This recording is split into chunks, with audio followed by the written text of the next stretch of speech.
Hello, Amber here. Today's video is yet another of my own characters. As usual, his Toy House character page is linked down below if you want to go check him out more. I have plenty more characters to do, so there will be more of these videos. This one, while not the first of my character videos, is the first of this style. By that, I mean that since I have a mic again, yay, I figure that I should use it. What am I going to use it for? Easy. These videos will have character information. For no reason other than that I can rave about my characters for hours. I'll try not to make this a multi-hour long video. Now, for the first one with information like this, say hello to Saber. Or, as he is more commonly referred to, Jaden. His birth name, however, is, I think it's Eliash? I don't know. It's a Hungarian name, and I chose that because he is a Hungarian and Italian child. Anyway, his middle name is Jaden, and his last name is Sherwood. He goes by Jaden because he got sick of people tripping over his first name, much like I commonly do. And he wanted to distance himself from his mother. That is an entire thing. Basically, Mom was super controlling and he did not like it.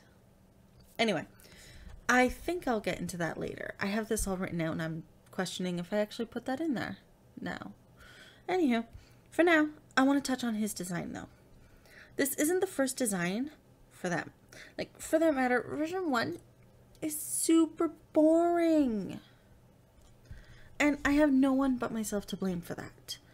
I'm the one who came up with version 1.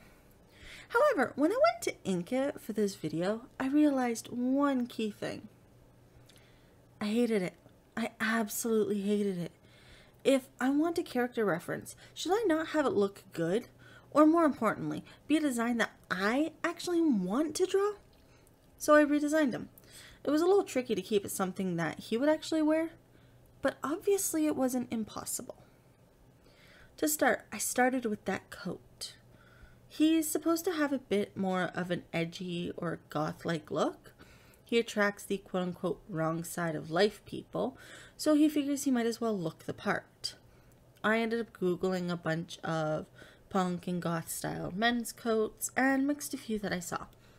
You know, I took elements from one that I liked and elements from another, and in the end, this is what I ended up with. I like the end result. You may disagree, but hey, he's my character, so I'm the one who matters. Like, it's my opinion, not yours, that truly matters on this. Moving on. The reason for him looking this way, though, as I said, is he wants to fit in with the crowd he attracts, his show, and well, his fan base tends to like it. His show, however, is something akin to what Chris Angel might do. Good God, it's been a while since I've thought about him. Jaden is a man who is very hard to kill, as if it's reached the point of his fangs by this point, it isn't too surprising. Add on that he's a mage and his mana is portal based. It makes him a lot more difficult to kill. And just for the sake of definitions, a mage in the world that this character is in is just somebody who can use magic, mana being their magic power. More specifically though, he is a Dhampir, which is a half human, half vampire, that can make it that weapons go through him with no issue. Yeah, that definitely makes him hard to kill. Oh, right, and on that note, that's what he does. He will regularly stab himself on stage using his portals to ensure that the blades don't actually cause him any damage. Of course, as a result, the largest part of his fan base is those that appreciate the darker side of life. Or, more likely, those that fit into the darker side of life. He also absolutely hates his fan base. Sure, he's thrilled they like him and that he has a fan base, but he overall hates them as a general population. too much depression and woe is me in the room, or fanaticism. He's not nearly that depressive, and he's also not that disinterested in life, as it seems his fan base tends to be. Plus, he seems to have more of the quote-unquote rabid style of fanatics, which is another thing he's really not too fond of. He may be, because he may be famous, but he still quite enjoys his privacy, and he just wants people to leave him alone, mostly. Okay, he's fine with running into a fan on the streets, so long as they're sensible. As much as his fan base annoys him, he will never lose his temper or anything of that sort around his fans.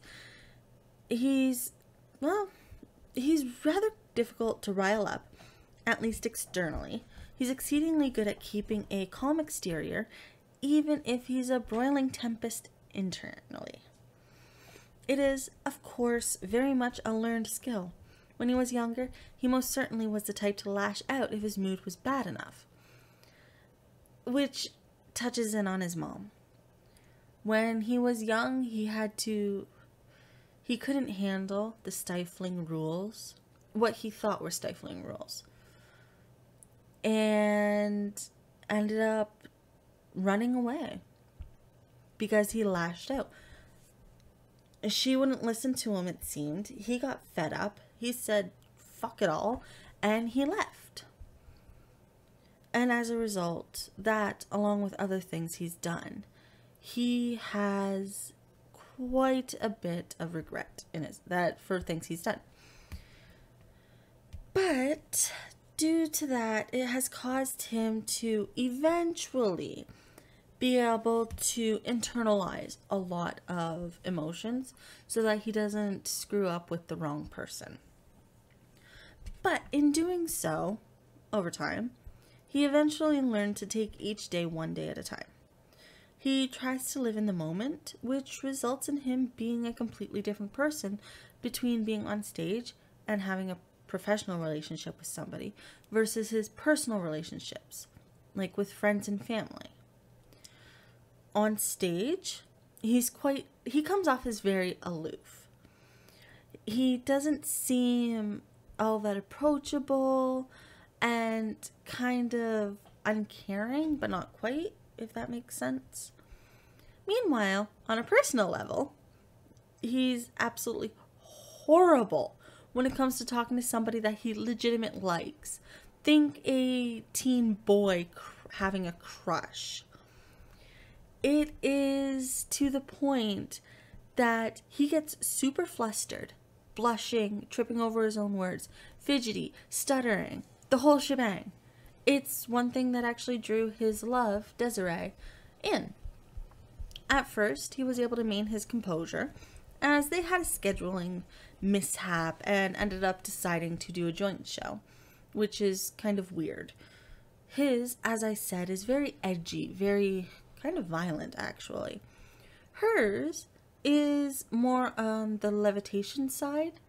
She plays more with levitation, with perceptions, sleight of hand, that kind of thing. And his audience is more the edgy crowd. Her audience are more the innocent kids. She does a lot of birthday parties. She's nowhere near as famous as he is, though. Regardless, he managed to maintain professionalism all through the organization and the performance. No issues with that. However, once the show ended and they were alone, it then took him nearly 20 minutes in order to say that he enjoyed working with her. He kept tripping over his words and just couldn't get the words out. It ended with her actually stopping him and saying something to the extent of, "Hey, it's okay, I get it, no worries. I enjoyed working with you too."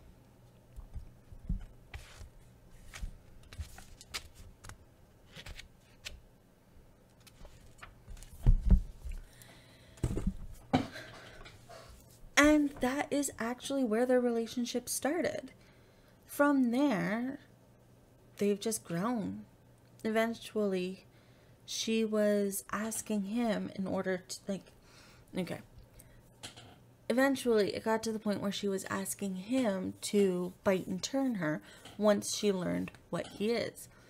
He always rejected it, mostly because of guilty complex. He didn't want to steal her life. Not because he'd be breaking any rules or anything, but literally just because he didn't want to be the one that stole that life.